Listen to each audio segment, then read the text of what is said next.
तो पूरा काला हो गया यार। কয়লা খনি এটা বুঝতে হবে। আমাদের এত ধুলো বাজ মানে কয়লার একটা ছাই উঠছে, তো আমাদের মেকাইল পুরো কালো হয়ে গেছে। দেখাবো একটু পরে মেকাইলকে আমরা। তো এই যে এইগুলো হচ্ছে গাড়ি, এগুলো হচ্ছে কয়লার গাড়ি। মেকাইল একটু সামনে এসো, মেকাইল সামনে এসো।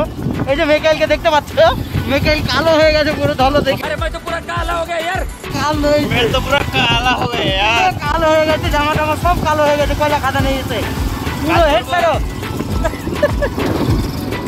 এই ফাঁকে আমরা দেখতে চলে এলাম ঝাড়খণ্ডের সেই কয়লা খাদান। বিশাল বড় একটা কয়লা খাদান আমাদের সামনের দিকে দেখা যাচ্ছে। এই যে রাস্তার উপর দিয়ে যাচ্ছি আমরা।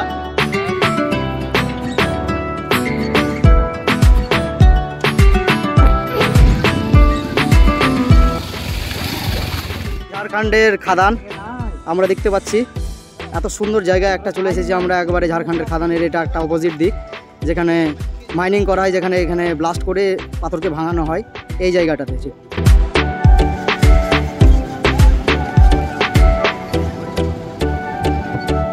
এই খাদান দেখা হলো, এইমাত্র কমপ্লিট হলো। খাদান দেখে এবার ফিরবো আমরা আমাদের দামাকল ওয়াটারফলের দিকে। নাকি মাস্টার বলো কিছু, তুমি বলবা?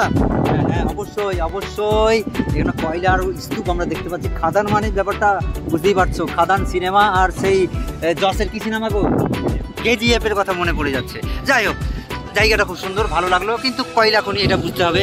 আমরা রওনা দিব এইবার আমাদের গন্তব্য, মেন গন্তব্য স্থল।